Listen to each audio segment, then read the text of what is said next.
வணக்கம். கலாம் ஆண்டு 5 நாள் 47 சனிக்கிழமை நவம்பர் 30, 2024. இன்றைய நம்பிக்கை செய்திகள்.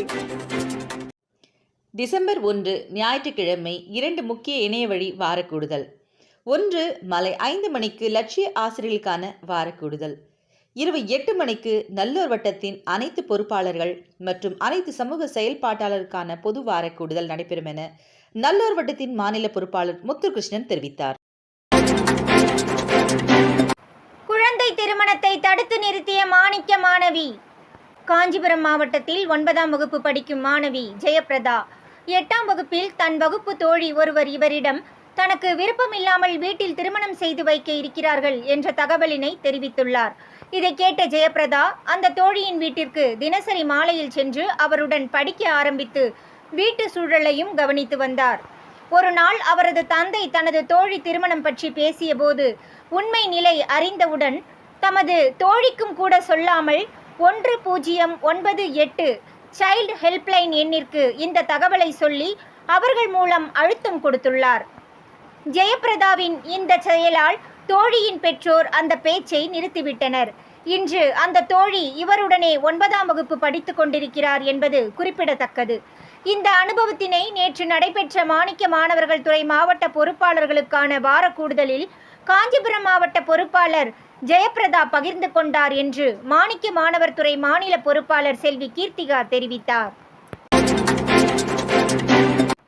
மாணிக்க மாணவர்கள் 3 நாள் வைய தலைமைக்கொள் முகாம் திருச்சியில் நடைபெறும். கலாம் ஆண்டு 5 மாணிக்க மாணவர்களுக்கான வைய தலைமைக்குள் தலைமை பயிற்சி முகாம் திருச்சியில் நடைபெறவிருப்பதாகவும் அதில் கலந்து கொள்ளக்கூடிய மாணவர்களின் பெயர் பட்டியல் தயாராகி வருவதாகவும் மாணிக்க மாணவர்கள் துறை மாநில பொறுப்பாளர் செல்வி கீர்த்திகா தெரிவித்தார். கடந்த முறை பெய்த பெருமழை வெள்ளத்தில் எங்கள் வயலில் வளர்ந்து வந்த பாரம்பரிய நெற்பயிர் பாதி அடித்து சென்றுவிட்டது. மீதி நெற்பயிரை பாதுகாப்புடன் எடுத்து அடுத்து விதைப்பதற்கு முன் அந்த நெல் பயிரை தூய்மை செய்யும் போது சில வித்தியாசமான நெல் வகைகளை பார்க்க முடிந்தது. அவைகளை பிரித்தெடுத்து ஆய்வு செய்தபோது அவை தொப்பி சம்பா, கருவிடை சம்பா, மொட்டை குருவை, நாட்டு கவுனி, வரப்பு கள்ளிமடையான் என அறிய முடிந்தது. ஒருவேளை தூய்மைப்படுத்துவதில் அலட்சியமாக இருந்திருந்தால் இவை கிடைத்திருக்கும் வாய்ப்பை தவறவிட்டிருப்பேன். அவற்றில் ஓரளவுக்கு கிடைத்த நாற்றுகள் மொட்டை குருவை, தொப்பி சம்பா, கருவிடை சம்பா, கலப்பை சம்பா இவற்றை வயலில் நடவு செய்துள்ளேன். இவற்றில் மொட்டை குருவை திருநெல்வேலி மாவட்டத்தை சார்ந்தது. நெல் விடு தூது இலக்கியத்தில் இந்த நெல் குறிப்பிடப்பட்டுள்ளது. 2 அல்லது 3 நாற்றுகள் மட்டுமே கிடைத்துள்ள வரப்பு கள்ளிமடையான் மற்றும் நாட்டு கவுனி இவற்றை பூந்தொட்டியில் பாதுகாப்புடன் வளர்த்து வருகிறேன் என்றார். பாரம்பரிய நெல் அரிசியின் மகத்துவத்தை அறிந்தவர்களால் மட்டுமே இவர்களின் இந்த அனுபவ பகிர்வை உணர முடியும்.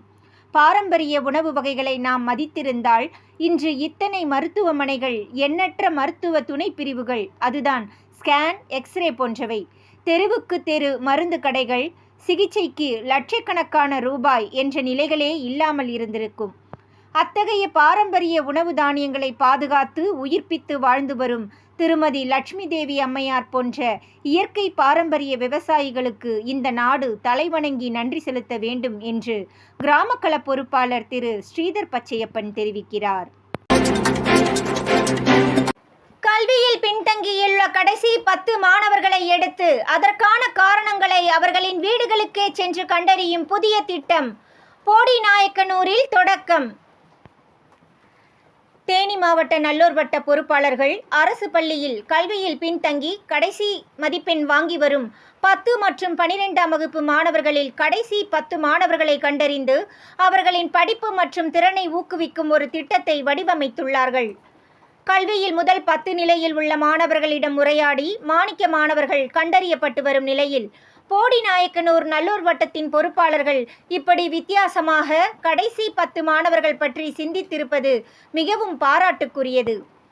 மாணவர்களின் குடும்ப சூழல், பொருளாதாரம், வாழ்வியல் முறை, தவறான பழக்க வழக்கங்கள் இதுபோன்ற பல்வேறு காரணங்களினால் படிப்பில் மிகவும் பின்தங்கிய மாணவர்களிடம் தனித்தனியாக கேட்டறிந்து அவர்களை மீட்க உள்ளதாகவும் போடிநாயக்கனூர் பிளாக்கில் உள்ள அரசு பள்ளி ஆசிரியர்களிடம் இது பற்றி கூறி அந்த மாணவர்களை கண்டறியும் பணி விரைவில் நடைபெற உள்ளதாகவும் நல்லூர் வட்ட மாவட்ட பொறுப்பாளர்கள் குறிஞ்சிமணி மற்றும் கிரீன் சுந்தரம் தெரிவித்தனர். நம்பிக்கை செய்திகளுக்காக சென்னையிலிருந்து தயாநிதி. இத்துடன் இன்றைய நம்பிக்கை செய்திகள் நிறைவடைந்தன.